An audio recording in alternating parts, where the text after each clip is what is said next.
Hello. Welcome to the Pinfall Podcast. I'm your host, Liz. Hosts? And You're both hosts? I said, I'm your host, Liz. It sounded like hosts. And I'm joined by my interruptive co-host, who's drinking a liter of Mandarin soda that I somehow bought today. Marcus. We ordered Mexican food. And, we didn't order this. They just gave it to us. The irony is that Mark always orders stuff that he hates, but they've got really good tacos, and I always order the tacos. I'm always very, very pleased with the food because it's so yummy, and he's always disappointed as hell. And we've ordered so much food from them because I convince everyone who wants tacos to order from them. So we've ordered so much food, finally given us a soda too. It's because who in the... You know what? I need to go to my solo camp for this. Who in their right mind puts carrots, peas, and green beans in burritos and enchiladas? Who does that? They don't put them in their tacos. It's just their burritos and their enchiladas. Yeah, I don't know what to tell you there, but their tacos are the best fucking tacos I've literally ever had. So.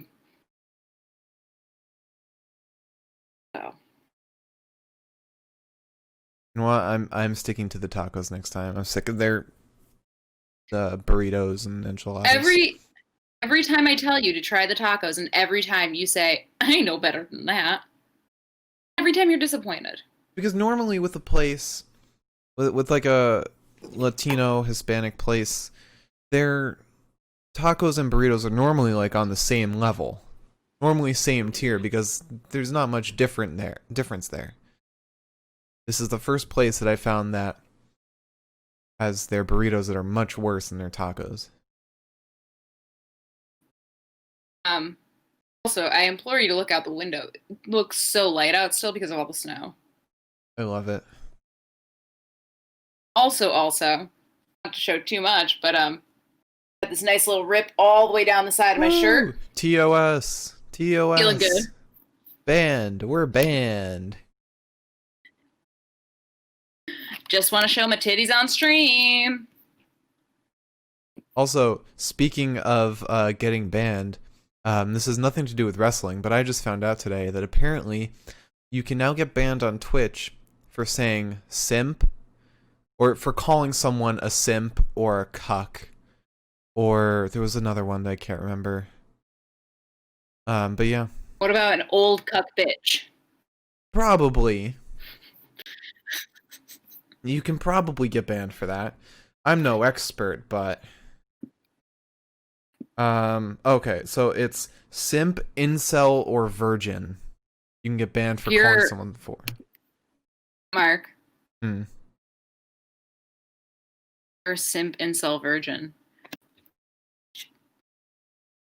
Alright, how do I turn Liz's camera off?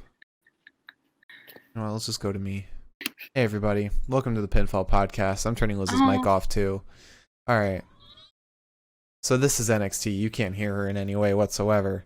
This is NXT. We should start off with the news, but you know, who cares about the news?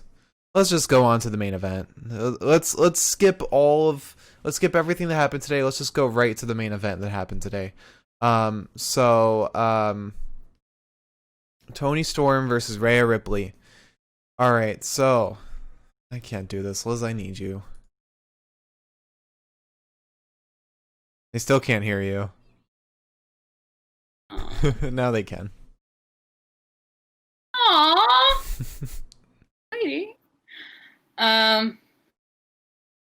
also, I just want to say, you told me while we were waiting to start this podcast that you tweeted right after I had made a fabulous little fucking tweet that's now going to have to live in the drafts for 2 days. At least until Friday. Kind of pissed off. Anyways. Should we start with the news? Liz, I already skipped that. We're on Toni versus Rhea. Haven't you been following? You know what? I'm muting you again and putting myself up. Alright, so Toni versus Rhea. So I mean, I'm gonna try and do this without Liz. So they fought, they wrestled. I think Toni threw a punch, and you know what? Let's come back. Oh great! Now you're just applying lip gloss. Okay. All right. Back to me. All right. Well, you know what? Let's just skip that match. Go right to the best of the night. Best promo of the night. Is this podcast. Best wrestler of the night is me. And best match of the night is between me and the cat. Alright. Thanks for watching, everybody. We'll see you on Friday for Friday Night SmackDown. And back to us.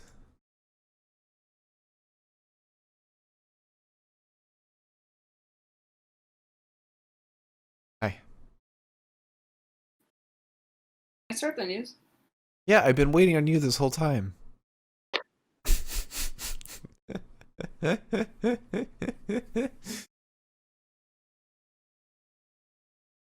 on, chop chop.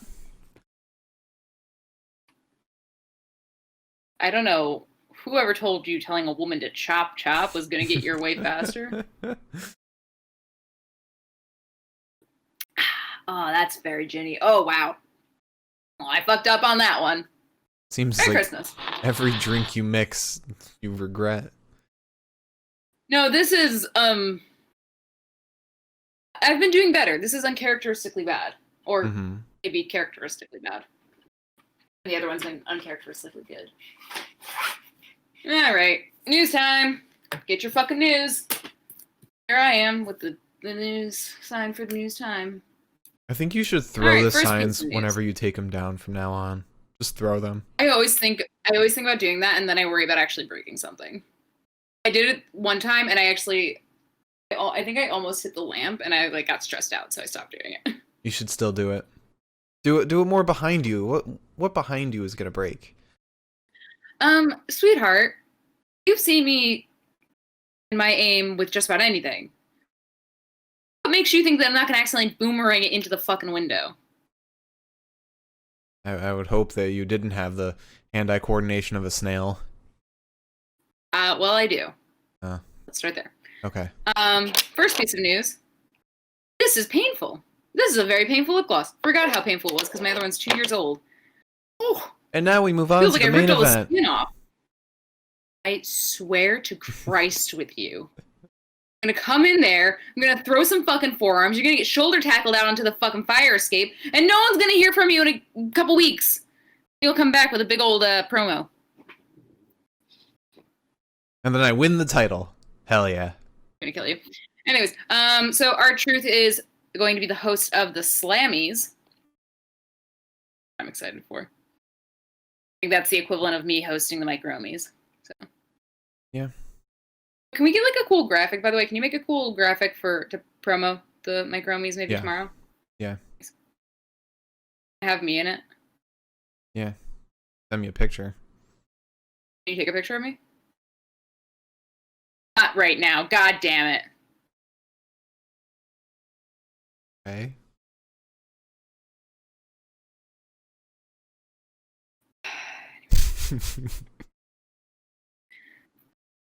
Can we also make Mike Rome look like an Oscar? Do you want to continue with the news, or?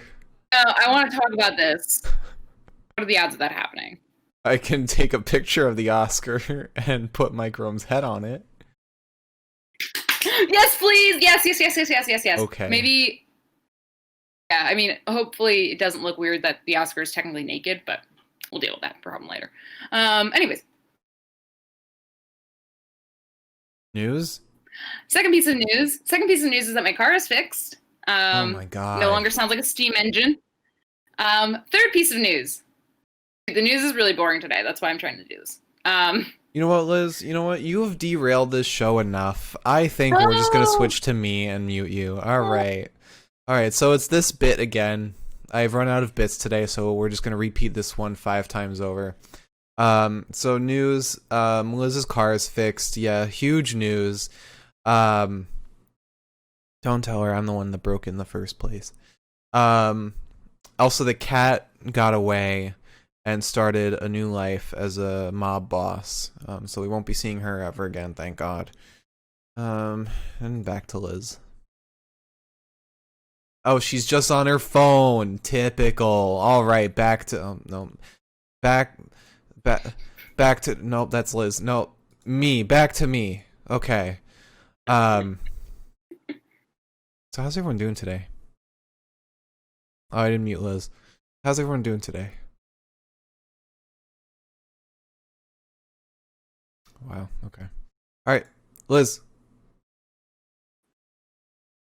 Next piece of news. Cody Rhodes is going to be a father. Brandy Rhodes is pregnant. Woo! Preguntas. What? Preguntas? Questions? Yeah. I always thought that it meant pregnant when I first ever saw it. I knew what it meant later on. I took Spanish class. Learned how to use Google Translate, but still. Like context clues. So that's something. Congrats to him. Good job, buddy. Still don't like the neck tattoo, but I guess if she does. So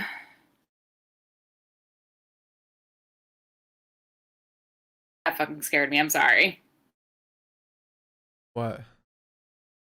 Can you not hear that? You probably can't. The snow must be getting colder. It must be like icier now. It's blowing right at the window, so it sounds like a massive piece of Velcro is falling off. Oh. I don't know what I thought it was. It just fucking terrified me. Spoocha said she doesn't. As in she doesn't like the neck tattoo? Or doesn't mind the neck tattoo. I think doesn't mind it. I hope she doesn't like it. I hope so too. I would love for somebody to marry someone. They're like, he's perfect. And then they get the neck tattoo and you're like, oh, I love you so much. But like, oh. He said she doesn't like it. Good. Well, at least she's a woman of taste. I like to imagine it's a temporary tattoo. Just scratches it off every night. Yeah. All right, so I have a piece of news. Kevin Owens wants to. That's great. Kevin Owens wants to fight.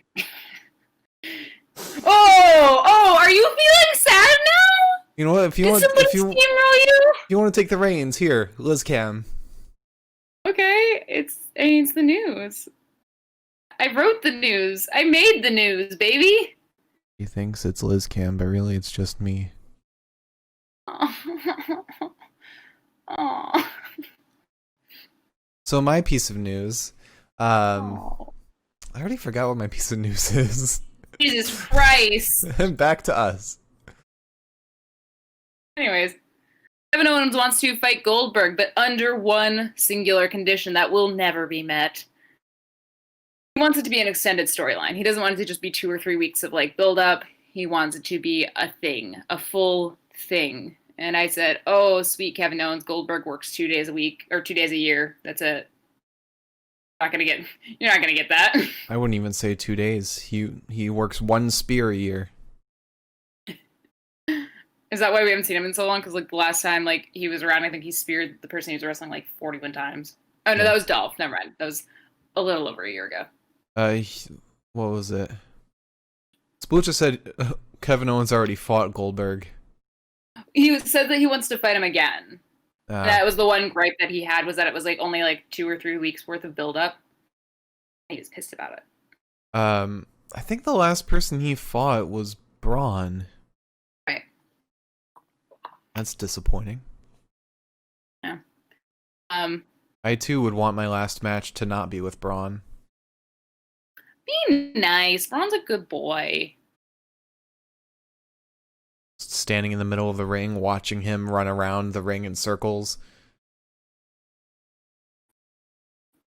So in terms of NXT-ish news, Stone Cold is just absolutely, this is ridiculous. Absurd. Stone Cold Steve Austin is just absolutely fucking high as tits on fucking McAfee. Really loves the dude on the mic. Don't get it. I still don't get it. It's just, it doesn't work for me.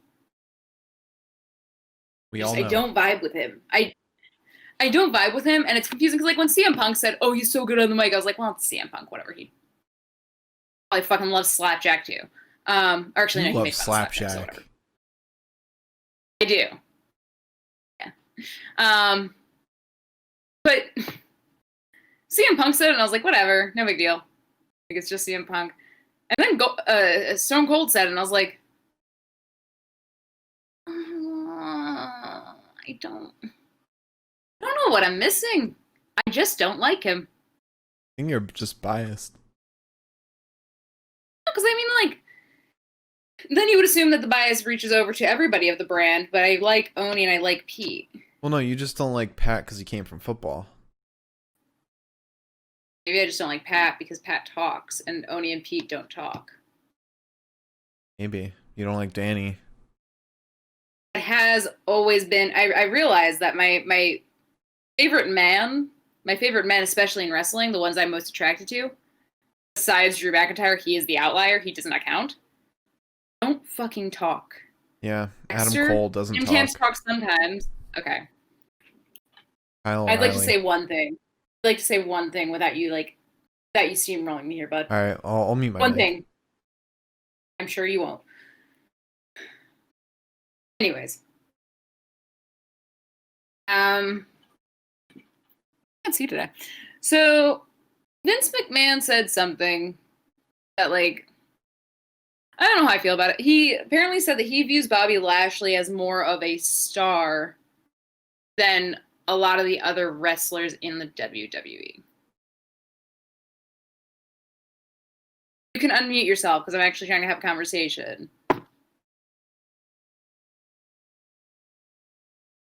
Okay. Just don't want to steamroll you is all. I don't know what bug crawled up your ass today. Listen, Liz, you've derailed the show enough. I'm just switching over to my camera. Okay? No, I'm done with that bit. I was going to say, if you do it again, I'm dropping out of the call. He said that he views Bobby as more of a star than other wrestlers in the WWE, which is just confusing. Who said that? Vince. I don't disagree with that entirely because I do think that Bobby's a great wrestler. I think he's got a good presence. But Vince certainly doesn't treat him in a way that would imply that he believes that he is more of a star than the other wrestlers. Yeah. I mean, the 41 Apollo Crews matches, and now that Bobby's just kind of like floating around with his little USA title. There hasn't been a USA title match since, well, the last person to go for it was Slapjack. Yeah. Slapsky went for the title? Remember that? It was at a pay-per-view. I think it was, what pay-per-view was that? No, the last time that he he defended the title was Survivor Series, wasn't it? No, Survivor Series wasn't titles up on the line. Oh, well, oh yeah, okay, that's fair. Yeah. Oh yeah, because Mustafa got fucking mad about whatever. What pay-per-view was that? On the cell. Oh yeah. Yeah. It just like I was like, maybe you should show him or like treat him as if he were a major star. This is also the same guy who loves Matt Riddle, doesn't understand his gimmick, but just thinks he's funny, so he loves him. It's like a baby, like when you play hide and seek with them, or like peekaboo. And they're like, I don't fucking know what's happening, but this is lovely. Like,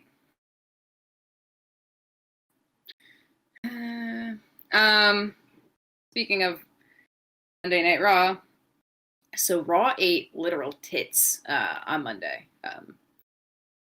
One of like the worst viewership numbers that Raw has had in a long time, if not ever. And now they're saying that usually the WWE's response to that kind of stuff is they will drop a title at the next pay-per-view. So there's no saying whose title it might be. It just leads to a better chance that that's going to happen. And they're not so sure that it's going to be the Drew AJ thing because WrestleMania is so close. Definitely not going to be Roman and Kevin. Well, no, it's going to be something SmackDown. Or, sorry, something Raw related. Raw, they're talking about Raw's viewership numbers. The Raw Tag Team Championship? Possibly. Again, I kind of thought that was going to happen anyways. They're not going to have... Oh, wait. No, the Raw Women's Championship isn't up for grabs. Right, no. No one's challenging for that. No one is challenging for the USA title at this point. So it's got to be New Day drop their title. Yeah, because I don't think that they would do something that dramatic, again, this close to WrestleMania. That would lead to a lot of rewriting of storylines. You know what? I think that I've said this before. I think Miz is gonna cash in and take it. That's possible.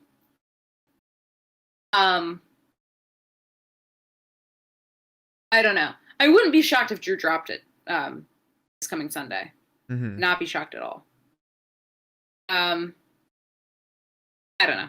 But anyways, kind of sucks to hear that. Apparently, viewers should expect them to take some, I don't know how they put it, but like drastic measures to reinvigorate the brand in the next few weeks. Okay. Which, I don't know. However, it does lead to our next piece of news, which is Charlotte Flair might actually return at TLC.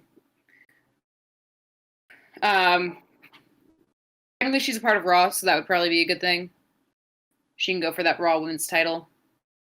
Did they announce who's joining Asuka in that match yet? No. There's a chance that Lana will be back by TLC, but that's also not... Actually, I almost had a fucking hissy fit because Wrestle Talk put out this article, and the title was Major WWE Raw Star to return at TLC, and at first it looked like they were saying it was Lana, and I was like, she's not gone. So yeah, Charlotte might come back, and that would be a good thing for Raw. Yeah. I think. Yeah. They would have two women that are good at wrestling. Asuka would actually be able to do something. But we are 33 minutes into the podcast already. I remember one of my pieces of news that I had. One thing they're planning for WrestleMania right now, WrestleMania 30, is the next one 37 or 36? I think it's 37. I think Pirate WrestleMania was 36. One thing they're planning for 37, apparently, is Drew McIntyre, a triple threat between Drew McIntyre, Keith Lee, and Brock Lesnar. And I saw that in the article and was like, what? I thought Brock was like gone. Yeah, I thought Brock was not coming back. It would be weird for him to have a feud with somebody that wasn't Roman. I feel like it would make sense for it to be Roman because, like, Roman has his manager. Yeah. But also Drew took his title. That's fair. But also, it does make, like, I doubt we will hear if he's coming back because it's like, if you wanted to keep it a surprise, you won't tell anyone. Like, you won't let this news get out if you want to really pop everyone. We would probably hear about that, like, the episode before WrestleMania. Yeah. But anyways. Yes, let's get to matches and promos. Promos and matches. Matches and match sticks. Match sticks and promos.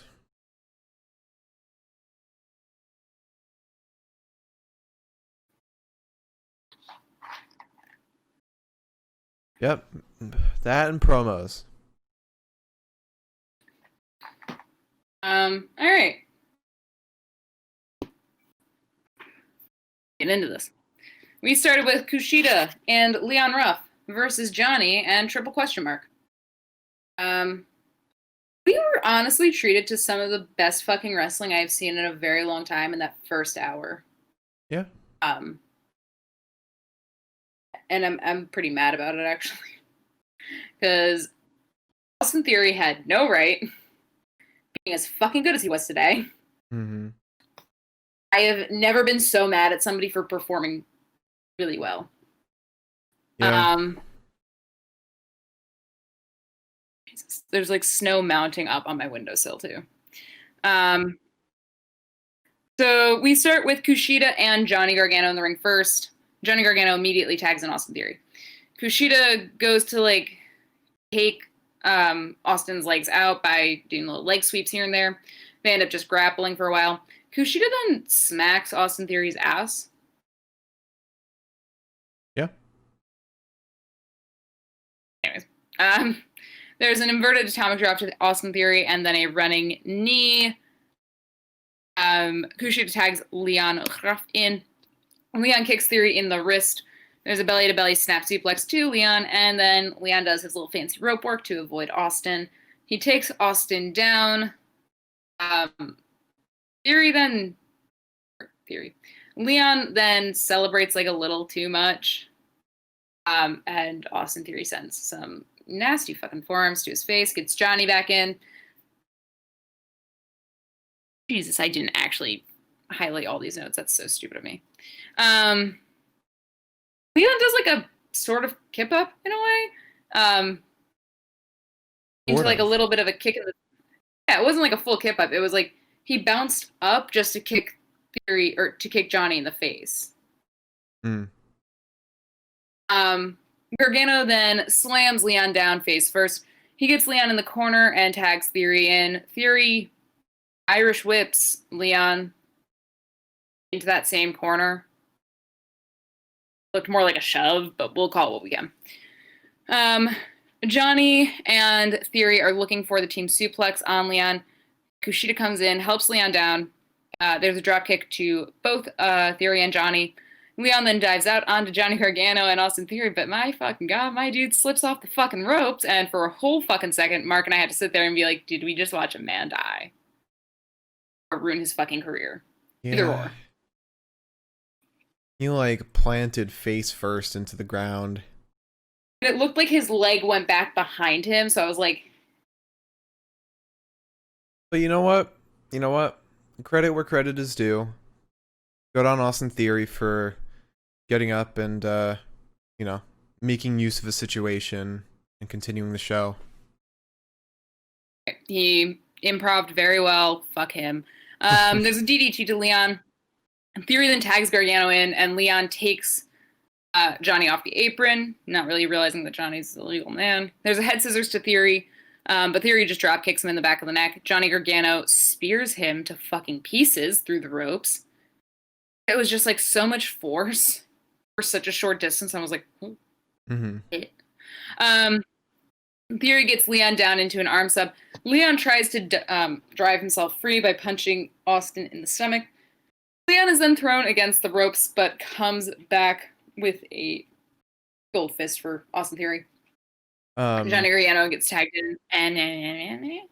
Sorry, I just want to address something Spooch just said. He said Velveteen redemption arc imminent, and I just want to give that a swift no. Carry on. I don't see that happening. I will continue to say that both of them, triple question mark and quadruple question mark, are pieces of shit. Anywho, it's just Austin Theory had no right being so fucking good tonight. Yeah. I'm violently angry that he did so well. Because there were so many moments where I was just sitting there and I was like, this was not the Austin Theory that was getting choked out a couple months ago. This is not the same man. But anyways, Theory gets Leon into an arm sub. Leon punches himself free, is thrown against the ropes, comes back, punching Austin in the face. Johnny gets in. He is kicked in the head. Hi. It's very loud. No, nobody on the stream heard that, so Oh, really? just carry on. Kushida gets in. There's a flying back elbow to Theory, an arm drag to Johnny Gargano, and then a drop kick because it's just Kushida, and this is who Kushida is. It's so fucking amazing. Theory interferes, but is then gets his arm taken by Mr. Kushida, and Kushida does that little thing where he drives you forward and falls on your fucking arm, and I always have to sit there and think, oh man, that's probably dislocated, huh? We then have Kushida. I have no clue what this note is. Yeah. I sat with my legs up while I was typing for this first match, and I fucked up a lot of stuff, and autocorrect took all of it. So this note is Kush, abiding, JG, and. I'm not sure what that is. We get Enziguri to Kushida. Leon gets in. There's a missile drop kick to Johnny Gargano from Ruff. Leon gets Johnny Gargano over by the ropes, and Kushida kicks him upside the head, and the referee says, I'll fucking allow it. I don't give a shit. There's a forearm clothesline to Leon from Johnny. He gets Austin back in. Theory sets up for a powerbomb, but Leon fights out of it, ends up on the ropes, and this was one stupid fucking move. Yeah, see, that's the noise I heard. Yeah, I'm hearing it. But this was fucking stupid. Leon's sitting with like his back to the ring on the top buckle. And Theory just runs and jumps up and punches Leon in the back. And I was like, oh, okay. That was kind of goofy. Because Leon was like, oh. Like, I don't think that hurt that bad. He then gets Leon onto his shoulders and basically does an F5, I believe. That's what you compared it to. It was almost like a spinning powerbomb. Yes. Yeah, it was like, a mix of like an F5 and a powerbomb. Like, if you twirled a pizza and then slammed it on the ground. That's what I'm thinking. Mm-hmm. Johnny Gargano gets in. He takes out Kushida. Leon Ruff fights both Theory and Gargano. Leon is tossed into the ropes, and both Johnny and Theory super kick him in the poor little face on the rebound. Kushida gets in. He punches Austin Theory and is super kicked by Johnny Gargano. Ruff tosses Johnny Gargano down. There is a nasty fucking cutter to Johnny off the top rope from Leon. Austin Theory gets in. And then we have to discuss, I have no word for this fucking move. It was basically like a corkscrew facebuster. I don't even know how to explain it. The fucking finisher that Austin Theory did tonight was fucking weird and incredible, and we were both just sitting there like,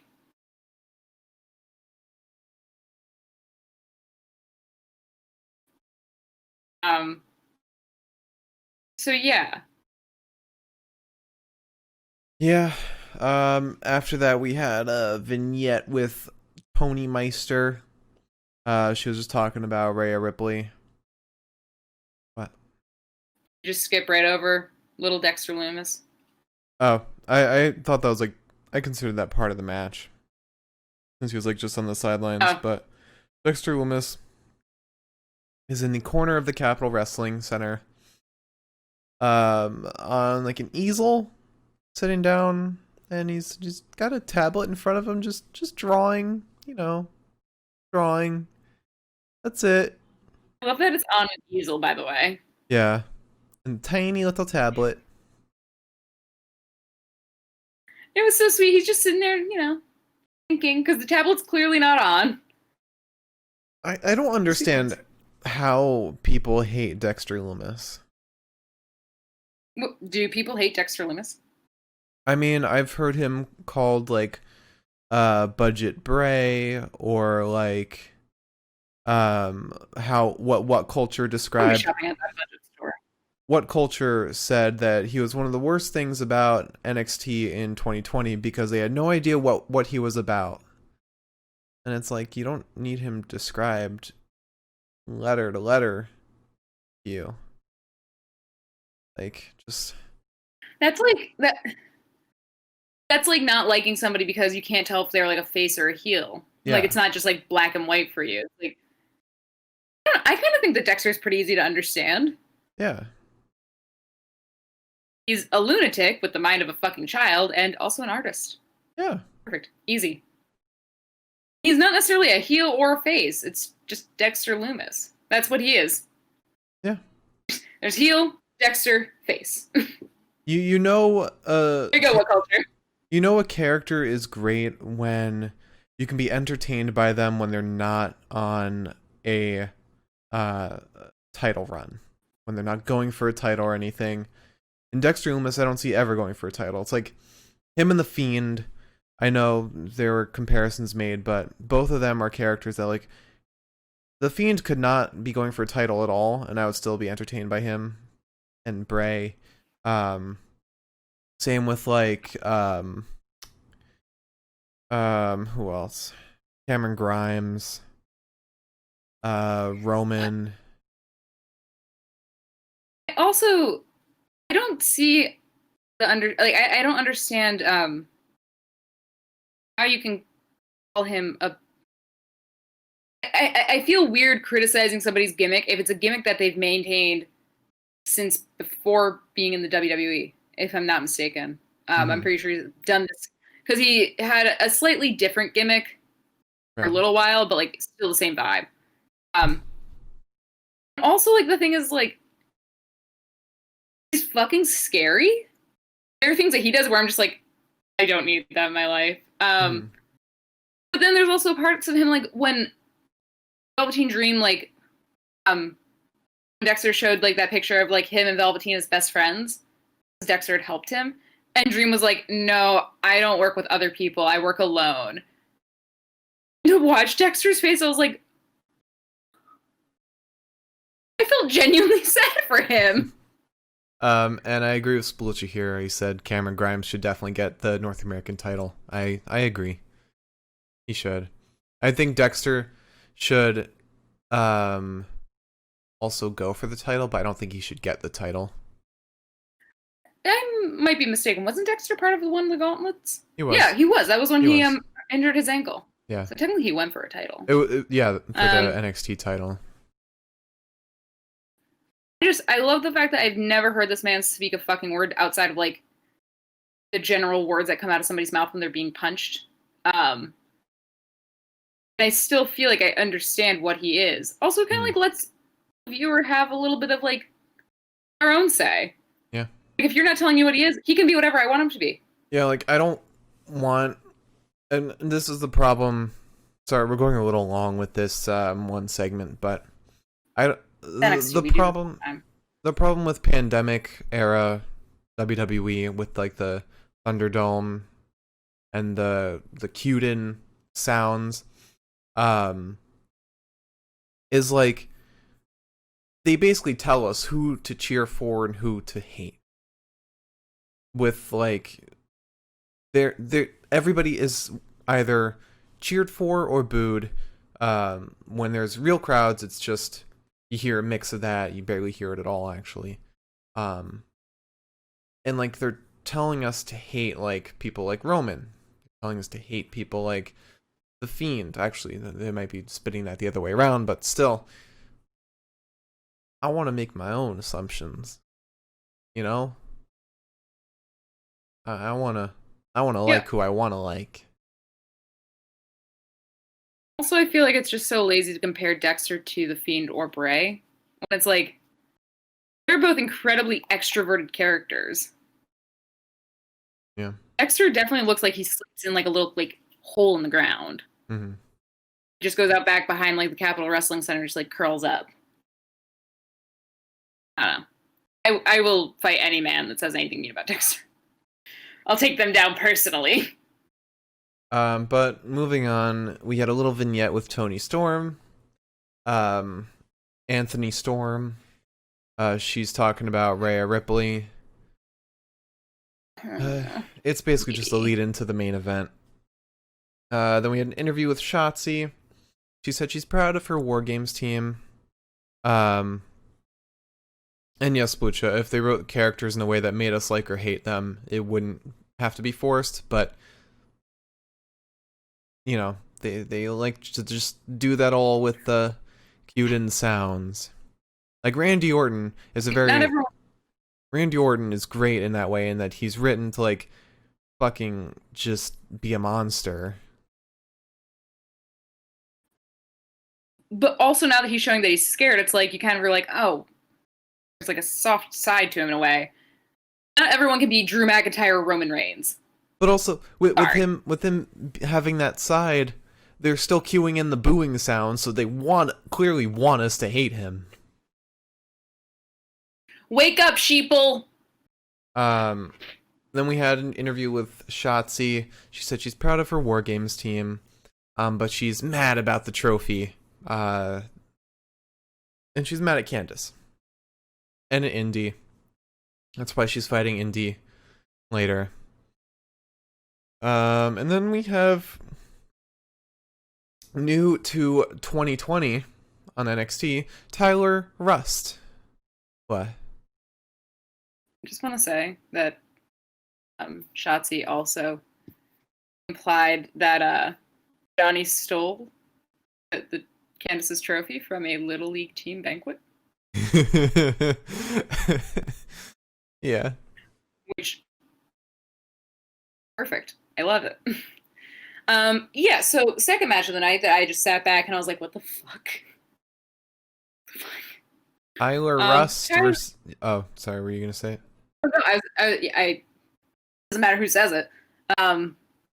Sweet Tyler Rust. Tyler Rust, who's fought in, I think, only 4 promotions at this point in his career. He's fought in NWA, PWG, and then most recently, I think he took a 7-year break or something, it looked like. Maybe, yeah. He fought in WXW and NJPW. So I guess 5 promotions, if you include WWE. But I found that whenever anybody has WXW and NJPW in their resume, 9 times out of 10 when I'm watching them, I'm like, Jesus fucking Christ. But yeah, we got Tyler Rust versus Tommaso Ciampa. Yeah. At first, I thought this would be a complete squash, just because it's like all of Tim Tam's students have just been like enhancement talent. Yeah. No.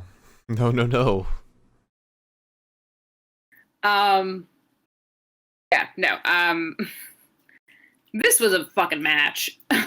So Tommy boy comes out. It's a steel chair, sets that up, pulls out a Thatch Thatch Can t-shirt and puts it on the chair in a weird sort of summoning ritual for Tim Tams. So they're grappling immediately. Tyler koalas Tommaso as he's driven into the corner, which, let alone from that moment, I was like, this might be a good match, because that was just like a very different little thing that you don't normally see people do when they're driven into a fucking corner.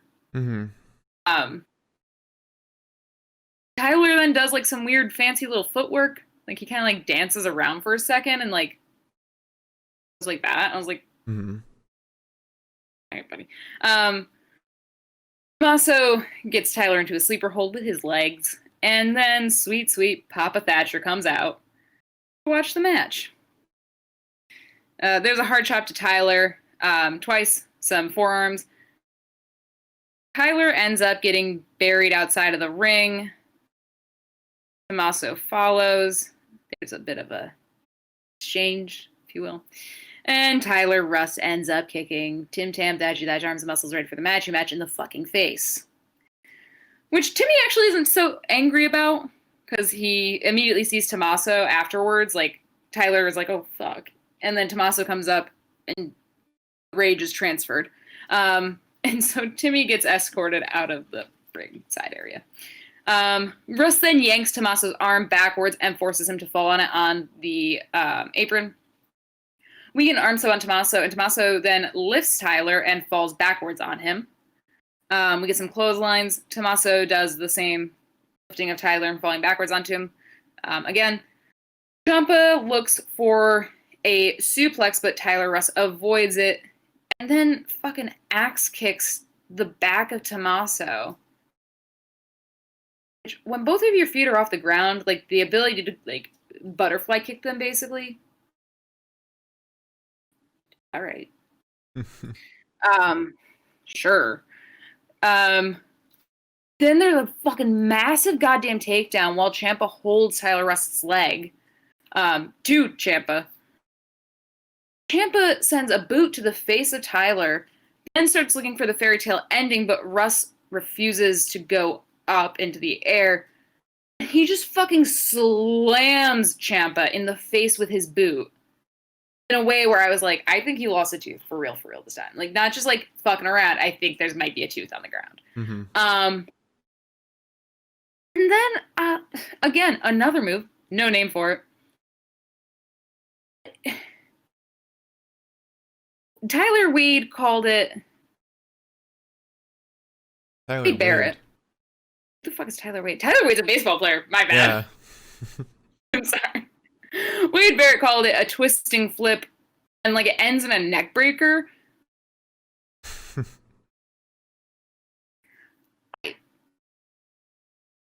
I was so busy trying to figure out what the fuck had happened, like trying to like recoup myself, that I basically almost missed the next half of the match. Mm-hmm. We get an arm sub on Ciampa, and Tommaso reaches for the rope, but Tyler grabs his other fucking arm. So that, like, they're just both all the way back towards his fucking spine. Ciampa manages to reach the rope with his foot. He starts targeting Rust's knee, and there's a pump kick to Rust, and then another kick in the head. We get a Widow's Bell to Rust. Ciampa ends up winning the match. But Jesus fucking Christ, it was a hell of a goddamn match. And then, of course, Ciampa marches himself out, and Tim Tam, with 5 different fucking referees on his arms, comes running back out to scream some more nasty words at Tommaso. And Tommaso just goes...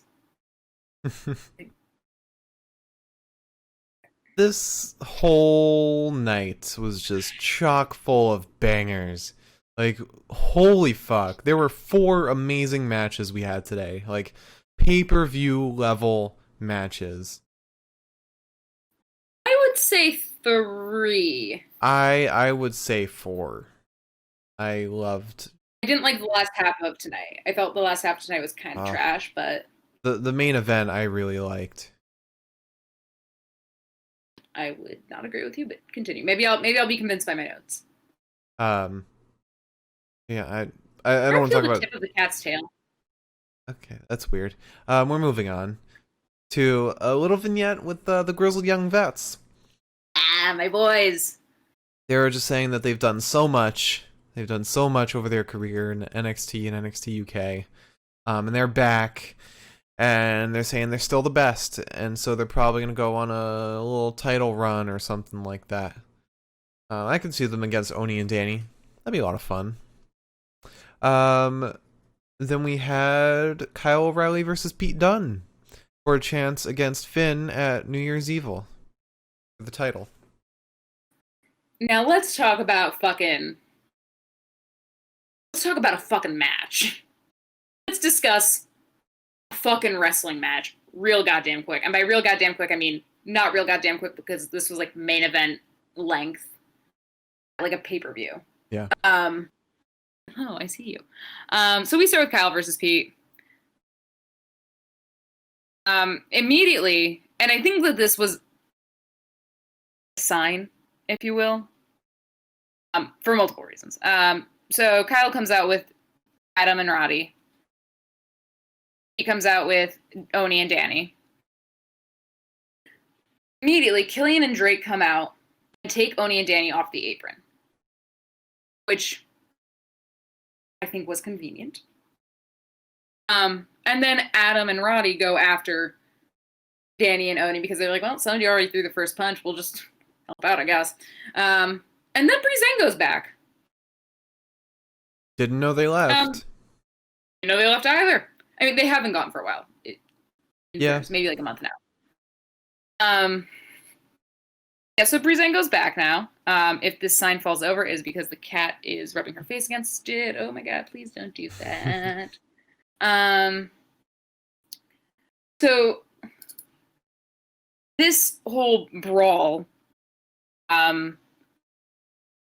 is basically taken backstage. And Oni and Danny and Adam and Roddy never come back. So we start off with a just good old-fashioned slugfest. They roll around a bit. There's a modified circle and a clothesline to Kyle. Kyle gets on the back of Pete, but Dunn is ripping Kyle's fingers from their sockets. They start slugging it out ringside. And this was like probably the stupidest moment of the match, in fairness.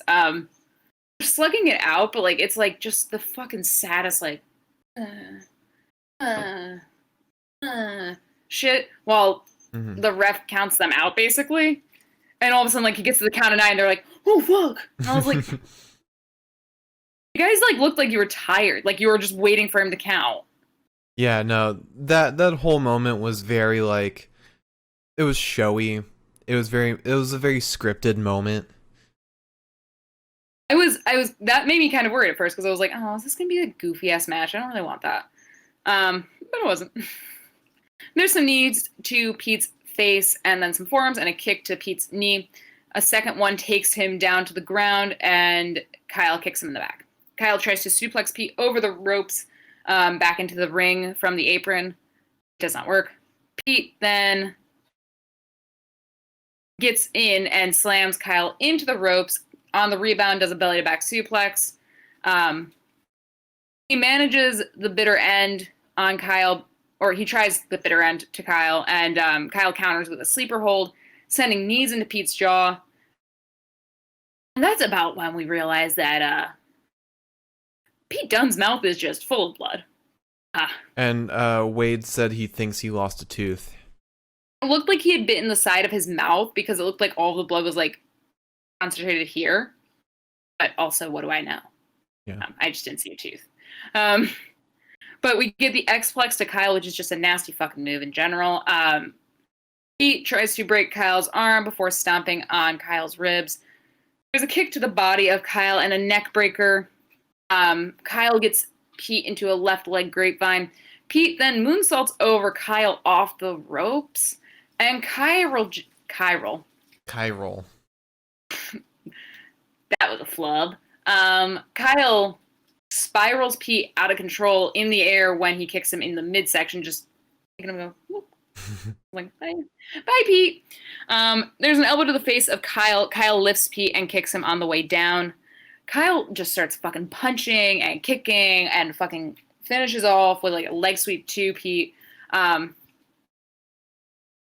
Then Kyle just goes off with like 2 fucking double underhook suplexes. Then he simply drops Pete down face first. Kyle kicks Pete in the back of the leg as he goes to the top rope, and as Pete goes to the top rope. Kyle meets Pete up there.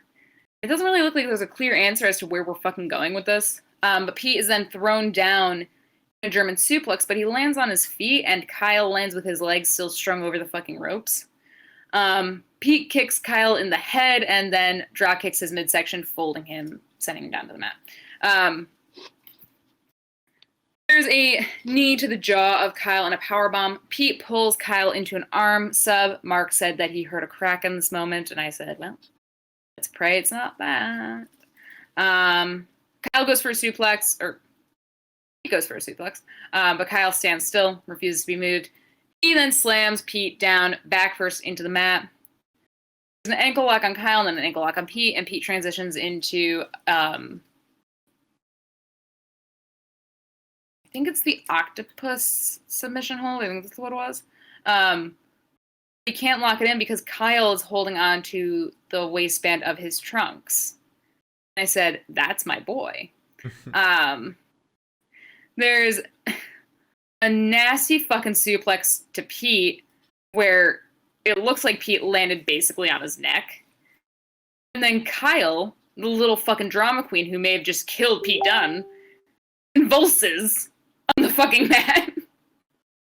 I was like, Kyle, come on, stop that. There's a German suplex to Pete, but I heard that on your mic.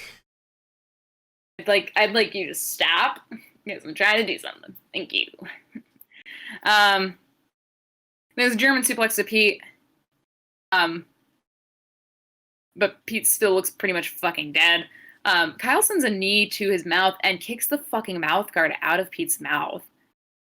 Pete then starts crawling to that mouth guard, and in like a very cinematic moment, as he's reaching out for it, Kyle just stomps on his hand, and Pete like looks up like, like, it's just a mouth guard, Pete. You already fucking lost a tooth, it looks like, so what is it doing for you? He's not the Kyle bruiserweight without it. He can't bruise. Kyle stomps on his hand. We get a leg sub on Pete. Pete turns it into a triangle submission hold. Pete Dunne then looks for the bitter end again on the apron, but Kyle suplexes Pete off the apron. Thank you, cameraman, for not fucking catching it. He gets Pete back in the fucking ring, jumps off the top rope, landing a knee on Pete's fucking neck. My sweet fucking boy. I did not think he was going to win this. I thought it was going to be Pete. It made more sense for it to be Pete. But my boy is going to the fucking New Year's Evil, and he is going to fucking fight Finn Balor for the title. Which makes me kind of think that Finn Balor might be dropping the title. I mean, if they're looking to bring things back around to Carrion and Adam Cole, like we initially had when Adam had the title, that would be a good way to do it. Get the whole Undisputed Era in a feud with Carrion. And as we've seen, the Undisputed Era does well against spooky characters. And Scooby-Doo gang. Maybe we could see a handicap match with like Kyle and Adam against Carrion. That's fair. But that was a long ass match. It was an incredible fucking match. But then we had an interview with Ray Ripley. I didn't write down what any of it was about. I assume it was just about Toni. So we're just gonna assume it was. And then we had Indy. I didn't write down either. Then we had Indi Hartwell versus Shotzi Blackheart, I guess. No, we didn't. This was when you were doing the little favor for me. We had a Xia Li promo again. Oh. I saw her beating up Boa. One thing that's beneficial. Yeah, one thing that's beneficial to this is that now I know how to say "go again" in Chinese. Say it. Is Xia Li. Xia Li. Xia Li. I always think that's not how you say Xia Li, you doofus. And Zaya's just sobbing, uncontrollably sobbing, while a little creepy lady sits in the back, which I'm still kind of convinced that's just Io Shirai with, please don't bite me, I'm begging you. I'm pretty sure it's just Io Shirai fucking sitting there, because like her hair's covering her face and her eyes look just like Io's. Mike said... I just called her racist in the chat. Mike is addressing the tweet I made earlier today. He said, if you willingly eat peas and carrots in a burrito, you're canceled. Look, okay. And that was my only dinner. Okay? I had no choice. I scooped them out as much as possible when I saw them, because that is disgusting. There were green beans, too. There were green beans in the burrito. It's just so weird. Their tacos are fucking amazing. You don't know how they're fucking it up so bad. I don't know either. You said eat anything else.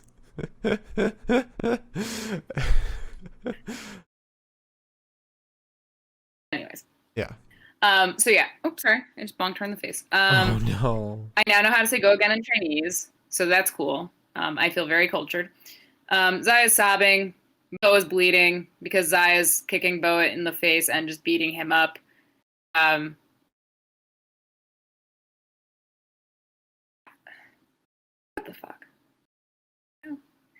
What the fuck?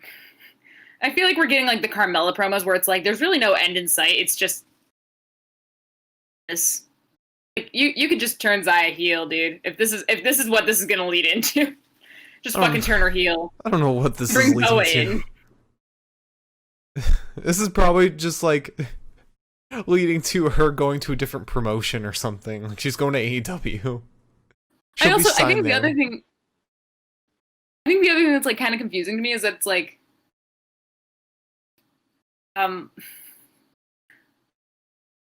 realistically, what could possibly happen here? Also, if this is like a training montage, right? This is like supposed to be kind of a training montage. Usually it's like the first 2 bits of the training montage are like the person like training and they're weak, so they're like, oh my god, I'm gonna die. And then they get harder and stronger. But Zaya's been sobbing for the last 41 fucking promos she has been in, and I need her to stop. It's because it's not a training montage. It's not supposed to look like one. It's supposed to look like torture. That's why... When does the Stockholm Syndrome kick in? Well, that's why she was so scared initially before these promos started of just like, I need to beat somebody, please. But little did we know it would lead to this torture. Spooch just said... Spooch just said Xia brutally murders the guy, goes on to lose to Aaliyah upon return. Oh, probably man. true though. Yeah. Do you think we're ever gonna see Aaliyah again? By the way, her and Robert Stone have been posting on Instagram like new pictures of them in gear and everything. Like, I've been expecting them to come every week, but no, we get nothing. Nada. I've genuinely forgotten about her. So much has happened in NXT that I'm just like, whomst? Robert Stone? Who's that? I miss Robert Stone. I miss Robert Stone too. I don't miss Aaliyah. I want Shotzi to run Robert Stone over in her new tank. He's so lovely. Speaking of. So I had Mark do some video editing for me during the show today for work. And lucky for him, I chose the perfect time to ask him to do this because we then had the Indy versus Schatzy match. There's no nice way for me to say this, so I'm not going to say it nicely. Indy Hartwell blows, dude. It looked like she was wrestling in fucking halftime. Like, she didn't look like she knew what she was doing. She didn't look like she had any force behind any of her hits. It looked like she didn't break a goddamn sweat doing anything. And in turn, she made Shotzi look like shit. Because Shotzi's like kind of making up for the lack of energy by kind of bringing her energy down. Meeting Indy in the middle. It's just, oh my god, this was so bad. Anyways, the best part of this was the ref. We get a dropkick to Indy. Shotzi falls on Indy and turns into an arm sub. We get a step of insecurity to Indy and then a senton that's like a little bit botched because Shotzi's ass basically lands on Indy's like shoulder and she slides down. There's a back elbow to Shotzi. Indy gets Shotzi on her shoulder. Shotzi slips down, kicks Indy in the back of the head. Indy looks like she's moving in halftime. That was one of my notes. Candice distracts Shotzi and the ref. Indy gets the trophy that Candice has and hits Shotzi with the trophy, breaking it, by the way. And the referee screams, "Oh, ring the bell!" And then screams at Indy and says, "At what point is this legal?" And I said, "You know what, buddy? You got a fucking point." Oh, God. Pain. Just general pain. It sucks because, like, Shotzi's such a good fucking wrestler that when I see her looking like shit, I'm like, this isn't the Shotzi that wrestled at EO. I don't know this Shotzi.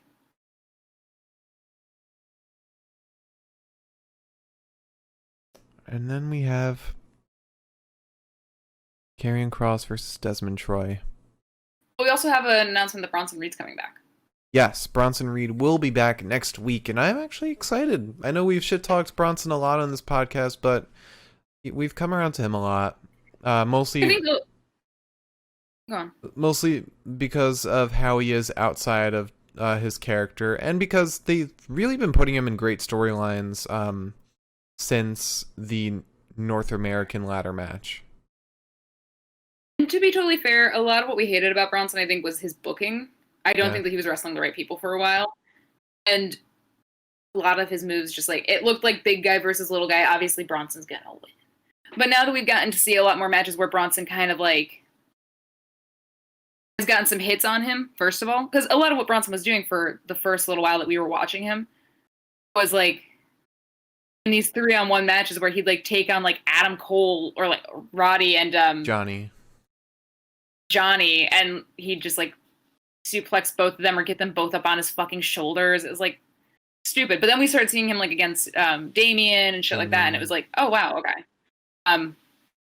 Also, he beat up Austin Theory, and I said, thanks. And he is just a really good guy outside of WWE. Plus, his new gear looks fucking awesome. I really like it. It does, yeah. I hated it at first. He looked kind of like a clown to me, but it's grown on me enough that I'm like, yeah, there we go. That's a boy. His new walkout, too, is a lot better than what it used to be. And I do like that it addresses the fact that he is a massive human being. Yeah. But yeah, I think he's also getting more comfortable on camera is probably helping him too. I think he also switched up from being thick boy to colossal, which I think is a much better change. The thick boy thing I didn't vibe with. I think that was another thing that was like, whatever. Mm-hmm. Yeah, so I'm excited for that. I'm excited to see who he fights. Also, I think that he could probably kill Karrion Kross. Anyways. Oh, bold. I took 2 notes on this match because it's a Karrion Kross match and versus fucking Desmond Troy, I think his name is, right? Desmond Troy. Desmond Troy's second match of the year. Desmond Troy is the new Leon Ruff, essentially, in my eyes. You see Desmond in the ring, it's squash. Karrion gets on him, punches him up, so cold. You know, I didn't highlight any of these notes. I took 2 notes total. I just don't fucking like when like big guys like Karrion come back and they're immediately put up against fucking people like Desmond and Troy. It's like, at least let him get like one hit in. And they did that with Leon and Velveteen. Yeah.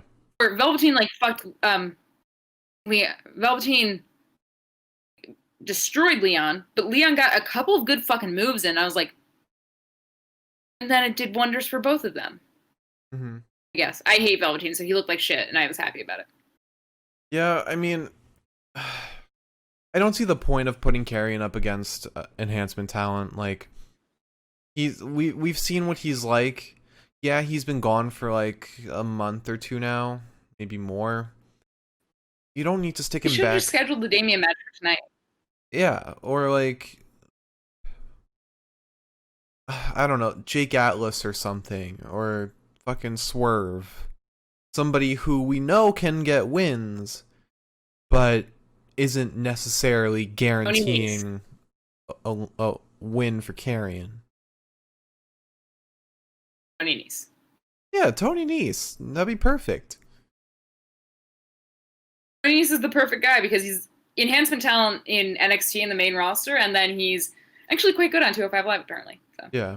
Also, speaking of 205 Live, I actually have some gripes with 205 Live. What do you know? I think they definitely need... I think they should differentiate themselves more as like their own brand, kind of. Have like a tag title, because tag teams really have no purpose in 205 Live. And also, there's no women in 205 Live at all.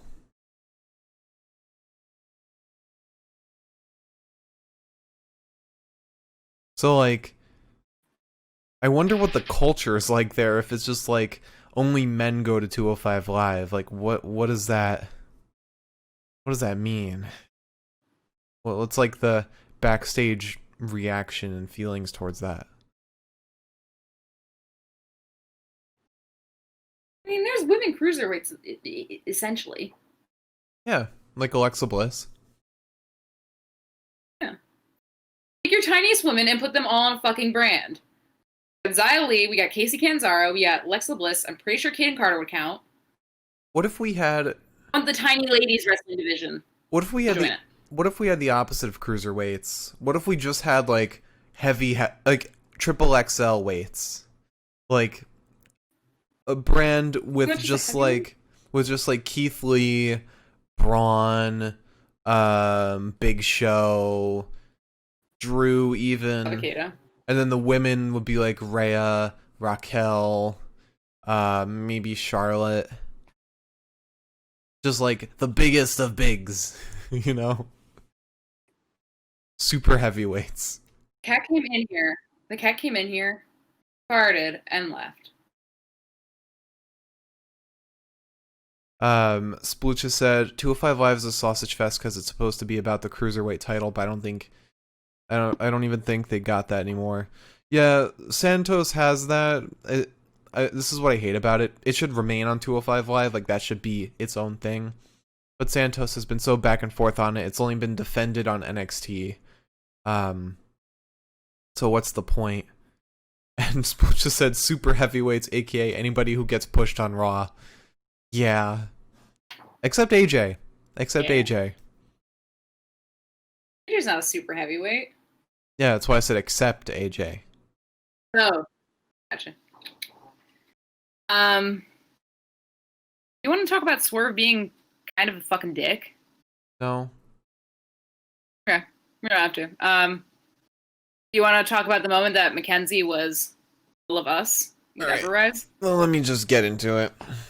So Swerve was interviewed by Mackenzie, and she asked him about not shaking Jake Atlas's hand last week. He said he just gets really frustrated when he loses. Shit like that. But then he walks away, and Everrise enter. Yeah! Can't lift my arm too. I'm like really nervous about the hole in my shirt.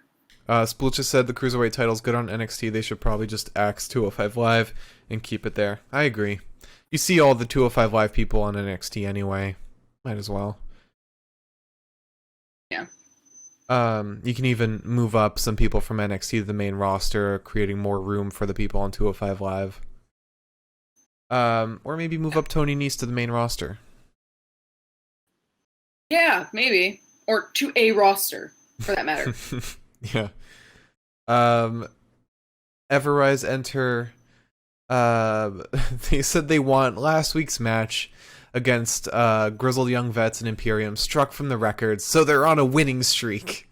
Fucking love them. I love them so much. They've got great energy. I hate They're them. such idiots. The dumb jock shit gets over on me every fucking time. I will take it any day of the week unless it's Matt Riddle. Also the fact that they talk like they're from fucking Jersey when they're supposed to be Canadian, and I think they are Canadian. Throws me for a fucking loop. I'm like, I'm a Mia? Hey? The Mackenzie suggested that they just have a rematch, and then they just start yelling, and she's like, why are you yelling at me? She said that, and then they quiet down for a second. I guess another question's asked or something. Chase Parker yells at her again. They walk away, and she just says, I have no more words, Vic and Wade. I just have nothing. I'm done. Mackenzie's the best. He straight up said, like, Wade and Vic, I have nothing else to say. I was like, Mackenzie, I shat on you multiple times, mostly because you and Sarah look exactly the same because you're both petite, white, blonde ladies. But Jesus Christ. She won my heart today. I was like, you know what, baby girl? Yeah, why are they yelling at you? Honestly, I think we need more of like that from Charlie and Kayla when like people like fucking God only knows who. Anybody in the main roster, whenever they yell at the reporters, I'd love for them to just be like, what the fuck? I am just asking questions today. I would have wanted Renee to do that, but now Charlie or Kayla can do that. I trust Charlie too. Imagine Renee yelling at Corbin.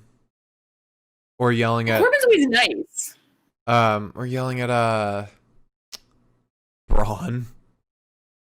Oh no, Kayla yelling at like we can't get this anymore either. Zelina's gone. Really yelling at Roman maybe for being an asshat. Or Charlie yelling at MVP.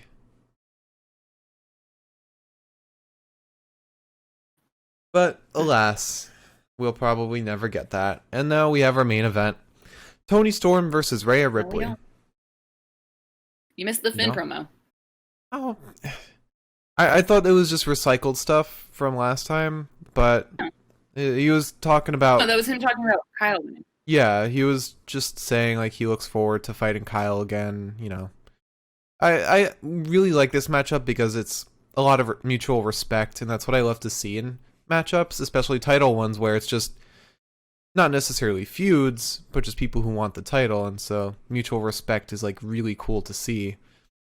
That's what I loved about the Rhea EO title match.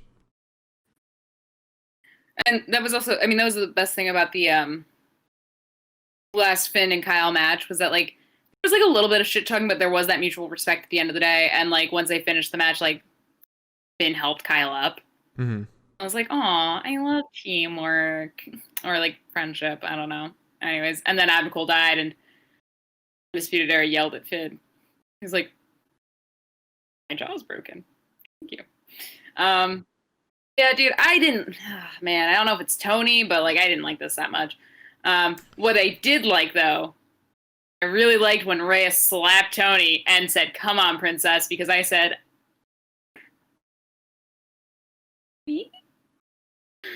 I'm so in love with her. I love this match It hurts me. up until the very end. Yeah, that's fair. Yeah, Rhea tells Toni princess, and I said, I wish that were me. Just, you know, in case she's ever wondering. Do you want to like get on? Yeah, I'm about to get into it. Okay. Also, another thing that I really did like about this was there were a lot of things that Toni did to Rhea where she was like, what the fuck? And then Rhea did the same thing to Toni, and Toni like fucking fell over, and I was like, she's bigger. So there's an unsuccessful shoulder tackle to Rhea, and then a successful shoulder tackle to Toni. The first thing that soured me on this match was that there were 40 fucking covers in one moment, and I hate that shit. I'm not as discerning about it as you are, because I know that you really hate that stuff more often than I do, but I hated this. I hate where it's just like they're rolling around like one person covers and then another person covers. There are certain moments where I respect it. Like today, I respected it. If it's spread out in the match, but there's like a lot of them, I don't, especially if they're like early on. But if it's like a bit where it's just like back and forth and back and forth and back and forth, it can make sense. It didn't though. Interestingly. Rhea slaps Toni in the tits. Toni slaps Rhea in the tits. Yeah, a little something for everyone there. Rhea then slaps Toni in the back, and I said, wish it were me. There's a kick under the jaw to Toni. Toni tries to spear Rhea through the ropes, but Rhea grabs her. Toni rams her into the post and then slams her down to the apron. There's a chokehold on Rhea. Toni slams her backwards. Rhea kicks Toni in the tits. A lot of tit damage today. And there's some knees to Toni's face. A basement dropkick just fucking plows Toni down. Holy Christ on a cracker. That's one of those moves where, like, when Rhea does it, where I'm just like, how did you not fucking break her head? Jesus H. Yeah. Rhea nearly kills Toni. There's a headbutt to Rhea, and they headbutt each other, I guess. Rhea does like the best fucking deadfall I've ever fucking seen. She's very good at that shit. There's a dropkick to Toni. Rhea has Toni in a cloverleaf hold. Toni escapes, launching Rhea into the ropes, and then runs at her with her forearms. Toni German suplexes Rhea, which I initially said, oh my god, it looks like she just killed Rhea, but actually it was quite a good German suplex, because it looked like she killed her, and then I watched it in slow, and I was like, no, Rhea actually landed right on her shoulders. That's nice. Like high on her shoulders, rather. Toni then launches Rhea across the ring, kind of doing a I can do the same shit you do bit. Just tosses her back and forth, as Rhea would often do to smaller opponents. Storm is then sent face first over the top turnbuckle by Rhea. There's a leg drop to Toni like several times. Rhea goes for the riptide. Toni wiggles free, and who's there but Raquel? Raquel Gonzalez is here. Normally, that's not a disappointing thing for me. Normally, I'm like, Raquel, Rhea, same ring, love it. Can't ask for much more. I have a type. I don't actually. Raquel sort of feels Toni's ass up. Rhea then kicks Toni into Raquel, sending Raquel over the barricade, which I thought, that's a weird way to have a almost interference. If you're just going to kick her over the barricade at the end of the day. Yeah. But then Raquel comes back up. She grabs Rhea as Rhea stands on the apron and slams her into the post. Toni attacks her in that corner and then executes the Storm Zero to win. All while Raquel is standing on the fucking ramp looking just hot as shit, but also very smug, while Rhea looks slightly less hot and pissed off. Love those two women. I'm here to objectify, because I'm a lady. Alright, so best of the night? Yes. Also, for Splucha and Mike, I just want you guys to know that I put Velcro on these signs now. This is there's no more tape, baby. I don't know if you guys were here Friday. I don't think you were, so I just wanted to let you all know of that development. Oh, shit. It's very important to me. Still takes just as long. Oh, fuck you.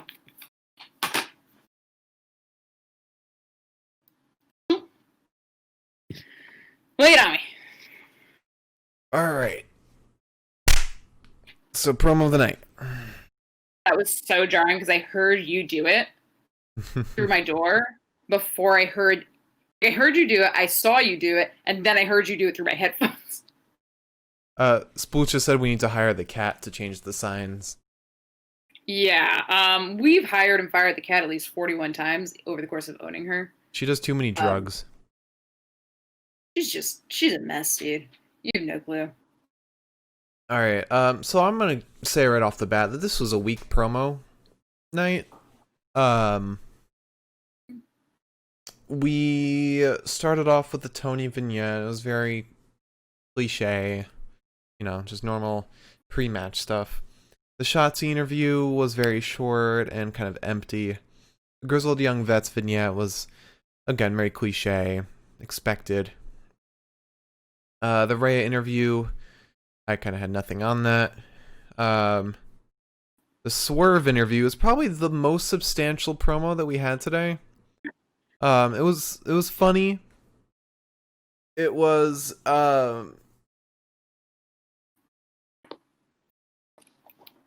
yeah, that was really it. It was just funny. It was the only promo that kind of really sparked anything. Everything else was just cliche and a little lame. To be fair, NXT is never really fabulous with promos. Oh, there's also the Xia Li promo.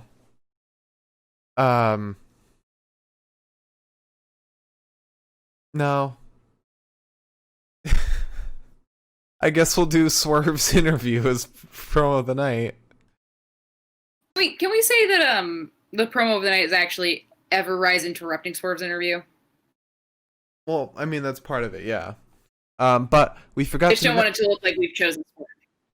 We forgot to mention something. As we mentioned earlier, after the first match, we went to Dexter Lumis drawing. We come back to him at some point. Not only is he drawing the NXT New Year's Evil logo, but he also drew himself with the little host pointing to him, and he's hosting New Year's Evil. I don't know how he's gonna host it. He's literally never spoken, but that's fine. I'm so excited for that. We spent so long talking about Dexter Lumis that we didn't talk about Dexter Lumis. Oh my god, I'm so excited for that. I can't wait to see how that goes. Yeah. I just really hope that it's like, I hope that just like how like Shotzi was like up on like the like little platform for Halloween Havoc. Mm-hmm. I really just hope that like between certain segments, we should cut to Dexter Lumis just like. I hope they cut to him for like some color commentary or something, or some extra words, and he just stares the camera down. But I hope so. I love him. Promo of the night is Swerve's interview, I guess. Yeah. Sadly, not for Swerve. Weirdly enough, Everrise gets a very small victory today. It's only one. Apparently Kevin Owens loves Everrise. I love Everrise too. Yeah, so, I know you do. So they're both Canadian. So Wrestler of the Night. Wrestler of the Night. This one will be tough for me. I can guarantee that now. But we'll see. So let me start that again. We started off with Leon Ruff and Kushida versus Johnny Gargano and Austin Theory. My pick for this match was Kushida. My God, is he an incredible wrestler. He literally gets better and better each match. I don't know what they're feeding him. I don't know where they got him from. But my God, he's incredible. Mixing both show wrestling or entertainment wrestling and traditional combative wrestling. He's just so good. And it doesn't look like he pulls his punches either. I don't know what that look is you're going for right now, but very cyberpunky. But yeah, Kushida is the best this match. Okay, there we go. I never hit transition.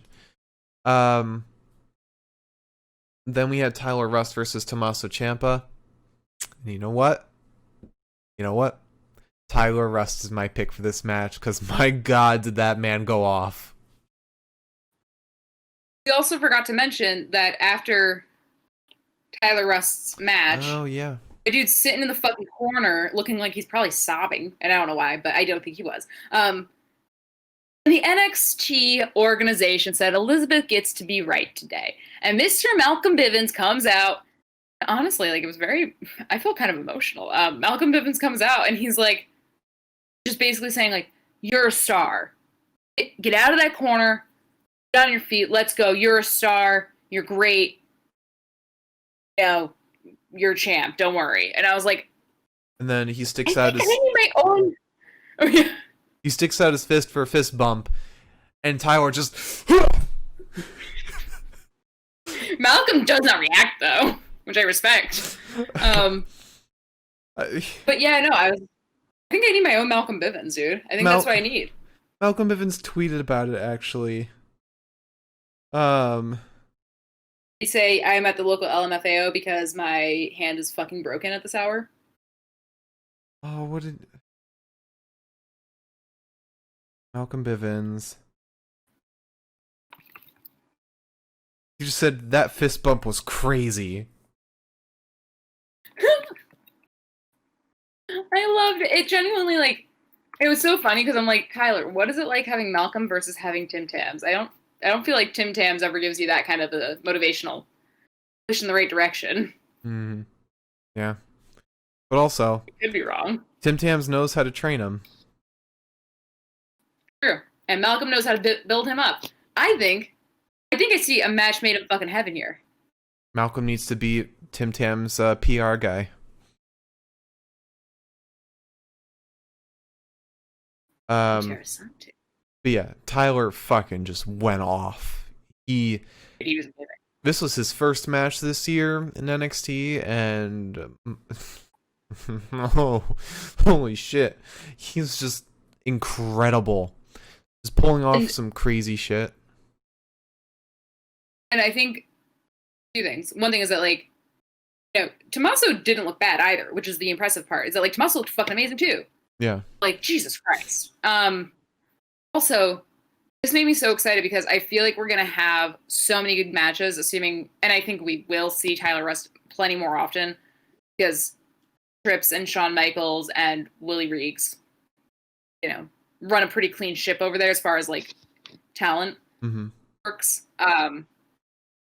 He would look so good against so many people like Finn, Kyle, Pete, Roddy. Yeah. Honestly, I'm so excited to see more of him. I hope we get an ex Tim Tam student match where it's like August Gray versus Tyler. That would be cool. I think that'd be fun. But then we had Kyle O'Reilly versus Pete Dunne. I gotta go with Kyle for this one. Kyle just looked like a better version of Pete today.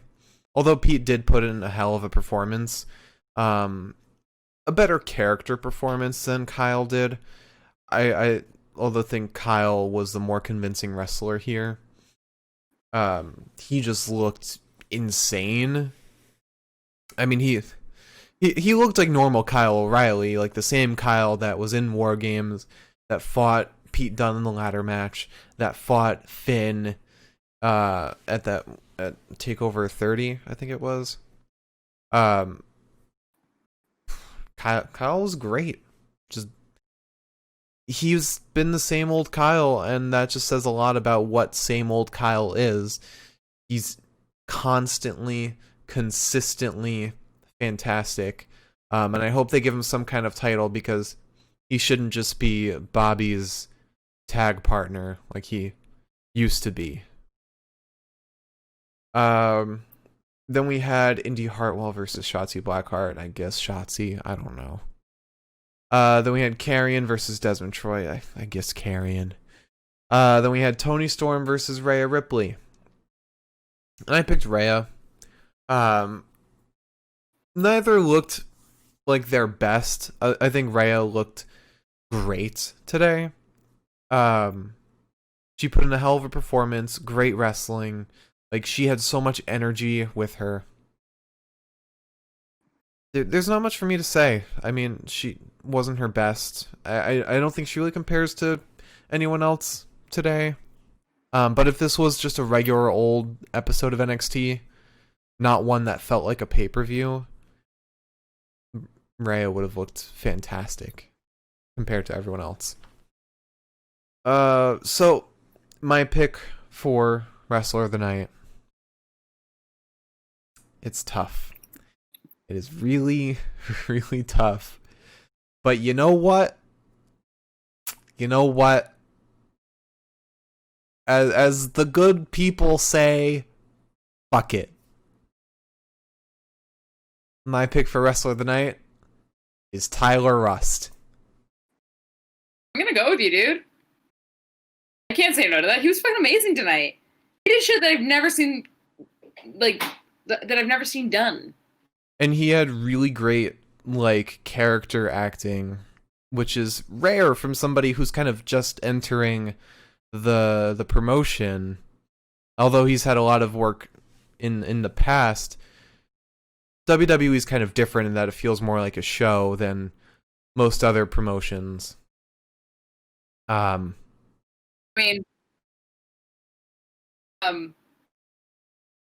like I said, I feel like if you put WXW and NJPW in the same fucking resume, it's gonna be a good wrestler. It has to be. Because guys who came out of WXW are always amazing. I mean, you got fucking Walter, you got fucking Tim Tams, more people that I can't think of right now, but just NJPW. I mean, there's so many people that are mainstream wrestlers, at least in the world of wrestling, that are amazing, like Kenny, Adam Page, Adam Cole, AJ Styles, just so many guys who are just fucking phenomenal. Those promotions bang out the fucking best guys, and I'm so excited to see more Tyler Rust. Don't forget Lucha Underground, where Ricochet, Santos, Carrion came up. Right, that's fair. That's one of the ones I hear about less. That's probably why I'm missing that. But yeah, I mostly went with Tyler Russ just because like this is the first time we're seeing him, and if he's this amazing, and our first time seeing him, then holy shit, I can't wait to see more. But then we move on to match of the night, and I gotta say this will be super difficult, but maybe not. So we start off with Leon Ruff and Kushida versus Johnny Gargano and Austin Theory, and this was a hell of a match. Every single person just went off completely. Leon Ruff, fantastic, better than he was at fucking Takeover. Kushida, fantastic, just as consistently great as he has been, maybe a little better. Johnny, still great, maybe not as good as he has been, but still he looked great. And then Austin Theory, you know what? He's a shitty human being, but my God, did he put on a performance today? Everything about this match was just utterly fantastic. Then we had Tyler Russ versus Tommaso Ciampa. Excellent match. Started off with just a very great story moment. Just Tommaso bringing in the chair, bringing in the t-shirt, plopping him down and saying, "Come on, Timmy. Come on." And it had a lot of great beats in the match. I think it was the most well-paced match that we had today. And then the ending just was perfect. It was perfect. I love this match so much.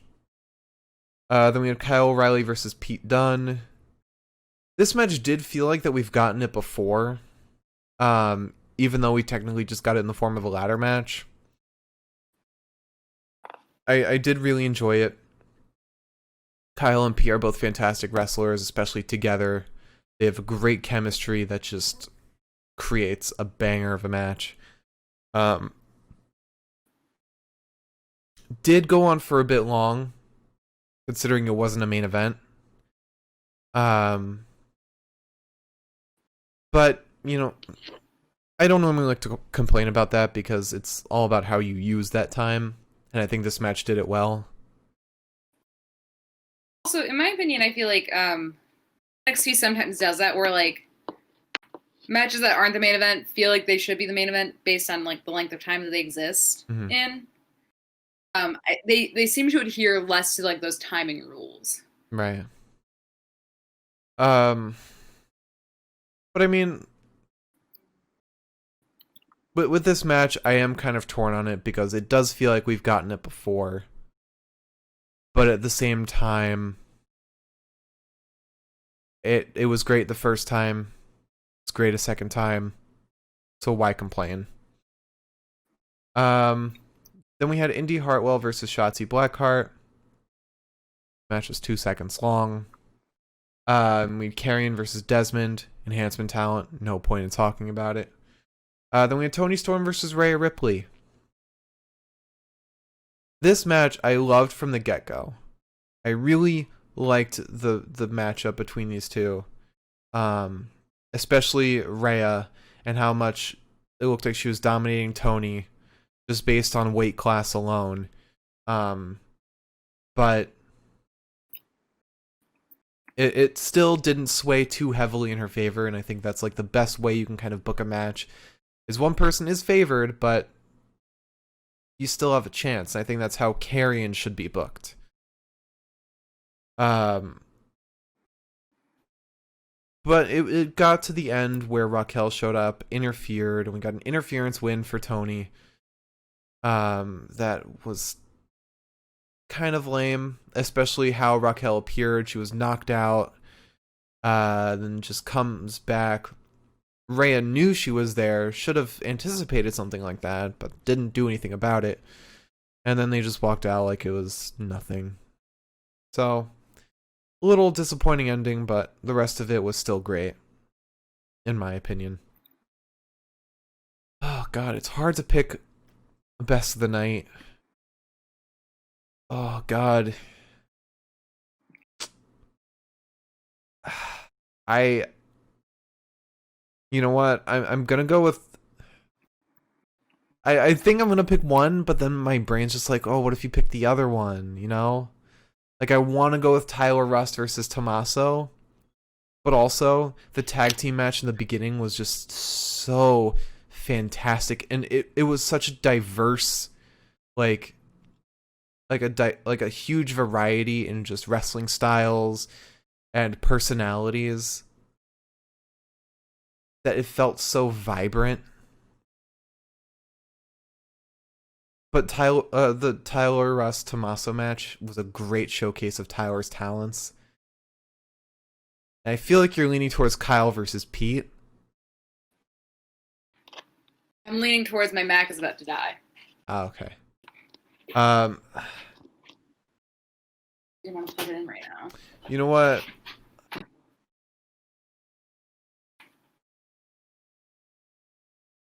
I am gonna go with Leon Ruff and Kushida versus Johnny and Austin because there were a lot of moments. There was a moment where Leon messed up, botched a move, and they recovered very quickly. It was great display of everybody's talents involved, not just one person like the Tyler Russ Tommaso match. This is a great display of Leon, Kushida, Johnny, and Austin throughout the entire match. And I think when you show off everybody, you really do a good job at booking a match. And it is a very tough decision, but I do want to make that tag team match as my match of the night.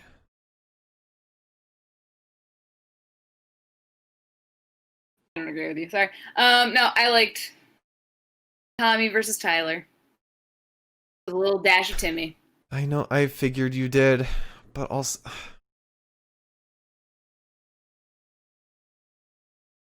I complimented Austin Theory enough, dude.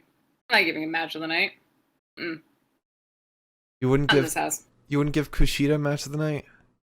I would give Kushida match of the night. I would not give Austin Theory match of the night. Did that once, and I'll never live it down. So maybe that was Velveteen Dream. Yep, you gave it to Dream. Well, sorry. What about the chat? What does the chat think should be the best match of the night? Should it be Tyler Rust versus Tommaso Ciampa, or should it be Leon Ruff Kushida versus Johnny Gargano and Austin Theory? Let us know.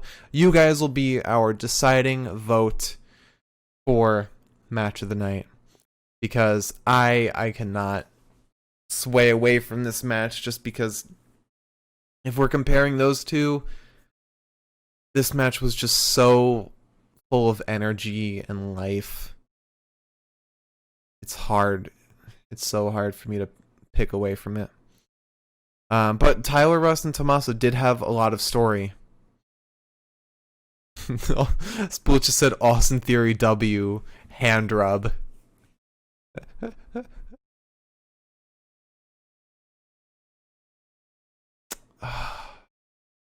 I'm so tempted to go to Tyler versus Tommaso, but I want to see what the chat thinks. Splucha doesn't know. Oh, God. You know what? I'll go with Tyler versus Tommaso, because I know you're too stubborn to sway away from it. Stick to my guns.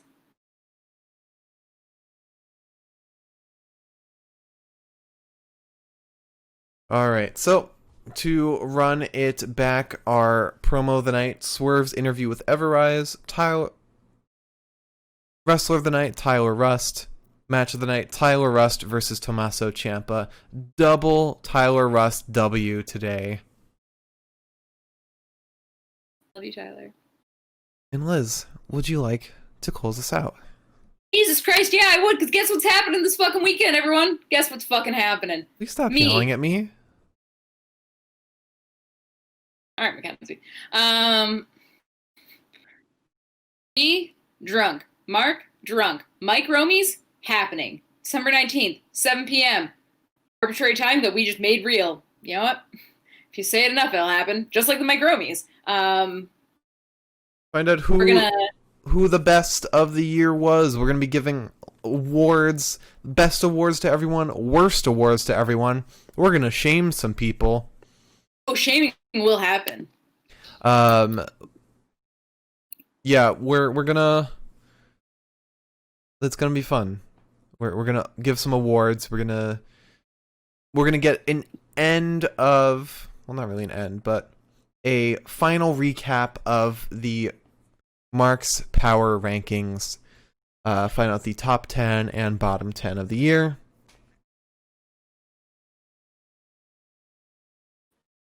Mark and I are going to sit down tomorrow to determine all of the winners. If you have a fun little category that you want to see, you can let us know. Yeah, tweet at us. Do it. Tweet at us tweet at me with hashtag Mike Romy Awards. So hashtag Mike MikeRomey Awards. ROMIES. Yeah, sure. Mike, wait, are we doing Mike Romy's Awards or Mike Romy Awards?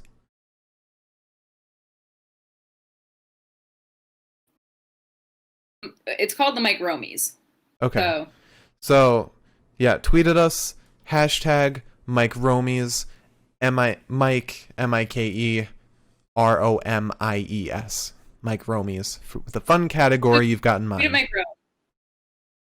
at Mike Rome. We'll find out what Mike Rome wants from this as well. I mean, it is his award, so. Tweet at him and see if he'll be on the show. Dude, if I get drunk enough at some point between now and Saturday, I will tweet at him. But yeah, it's going to be super fun. It's going to be super laid back, fun time. It's going to be fun. If I didn't mention it before, it's going to be fun. I don't think it's going to be fun. Mark's not excited, so don't. That's what makes it more fun. I'm really excited about this. I think it's going to be a great fucking time. So please tune in Saturday, December 19th, 7 p.m. on the dot, because you know what? We don't have to wait for somebody else to fucking end before we start this, so we'll actually start at 7. And also, Corey Graves, you've got till Saturday to accept Liz's challenge. Who else was it? It was Corey Graves and someone else. Austin Theory? No. It was somebody on Raw. Riddle? Was it Greg Hamilton? No. It wasn't Greg. Who was it? Who did you challenge, Liz? You can't just go throwing around challenges like this. Murphy? What? No, it was somebody that we saw on Raw. Jackson Riker? No, because we didn't say his name at all, so it could have been him. It wasn't AJ. It wasn't the Miz or John Morrison or Keith. Sheamus? No. I think it was somebody like a cruiserweight. It was somebody, yeah. Shit. Oh, man. Fuck. Not gonna be ready for my second opponent, Mark. Cedric? I say I take them both on like Asuka. Is it Cedric? Oh, I would never have challenged Cedric. I'm not stupid. MVP? No, it wasn't in the Hurt Business.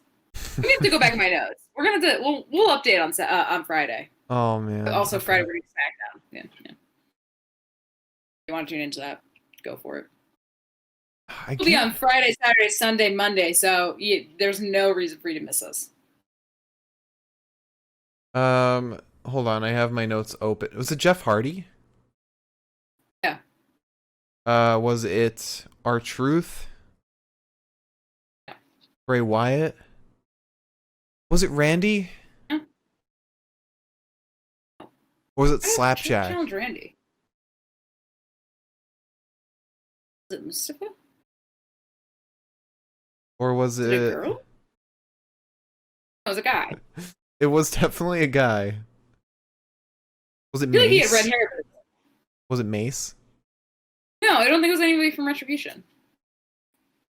I don't know. Well, thanks for watching, everybody. If you enjoyed, hit that follow button. Come back Friday to see who Liz actually challenged. We don't know. Hopefully we'll find out. tweet at Mike Rome. Ask him to be on the show for the Mike Romey Awards, and tweet at us hashtag Mike Romies, MikeRomies, with a fun category you have in mind for the Mike Romies. I think Liz found out who she wants to challenge. Oh, I found out that I deleted my notes from last week. Okay, awesome. So if you're watching on YouTube, hit that subscribe button and join us on the live show sometime. We'd like to talk to you. And if you're watching on the live show and you missed part of this podcast, want to check out previous episodes, our YouTube is the Pinfall Podcast. You can see all of our archived episodes there. And follow us on Twitter at Pinfall Podcast. Like I said, tweet at us, hashtag Mike Romies, with a fun category you have in mind. My personal Twitter is at the Mark Cameron. Liz is at Eliza Elaine23. And check out the Universal Pokemon Federation on YouTube. Cool cross between WWE and Pokemon. Definitely check it out. It's a lot of fun. We put out the first full episode, second full episode coming very soon. And check out my personal Twitch, twitch.tv/Mark Cameron. We are affiliate. So go and subscribe. Shit's cool.